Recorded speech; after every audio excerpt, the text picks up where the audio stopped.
গাজায় চলমান ইসরায়েলি আগ্রাসনের প্রতিবাদে ২২ সেপ্টেম্বর সোমবার ইতালির বিভিন্ন শহরে ফিলিস্তিনপন্থী আন্দোলন ও সাধারণ ধর্মঘট পালিত হয়েছে।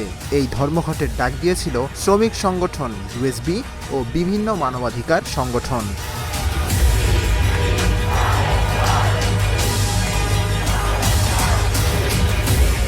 সকালে দেশটির পরিবহন ব্যবস্থা মারাত্মকভাবে বিঘ্নিত হয়।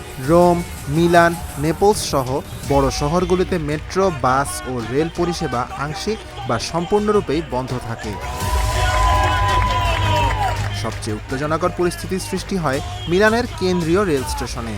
সেখানে হাজারো বিক্ষোভকারী ফিলিস্তিনের পতাকা হাতে অবস্থান নেয়। পুলিশের বাধা উপেক্ষা করে কিছু অংশ স্টেশনের ভিতরে প্রবেশের চেষ্টা করলে টিয়ার গ্যাস ও লাঠিচার্জের ঘটনা ঘটে। সংঘর্ষে কয়েকজন আহত হয়েছেন বলে জানা গেছে, যদিও গুরুতর আহতের কোনো তথ্য নিশ্চিত হওয়া যায়নি। জেনোয়ার বন্দর, পালের্মো ও তুরিনের শিল্প এলাকাতেও বিক্ষোভ হয়েছে। অনেক জায়গায় রাস্তা ও প্রবেশপথ অবরোধ করে অবস্থান নেন আন্দোলনকারীরা।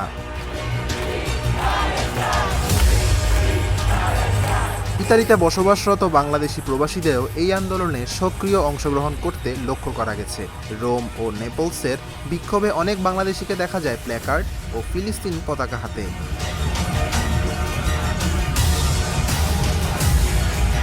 ধর্মঘটের মূল দাবিগুলো ছিল গাজায় অবিলম্বে যুদ্ধবিরতি ও মানবিক সহায়তার অনুমতি, ইতালিয়ান সরকার যেন ইসরায়েলের প্রতি সমর্থন প্রত্যাহার করে, ফিলিস্তিনিদের আত্মনিয়ন্ত্রণের অধিকারে সমর্থন জানানো। এই বিক্ষোভে ফিলিস্তিনিদের প্রতি ইতালিয়ান জনগণের সহানুভূতি ও সংহতির বহিঃপ্রকাশ ঘটেছে। আন্দোলনকারীরা জানিয়েছেন, যতদিন না গাজায় ন্যায্যতা প্রতিষ্ঠিত হচ্ছে, তাদের এই প্রতিবাদ চলতেই থাকবে। Dhaka journal, news desk.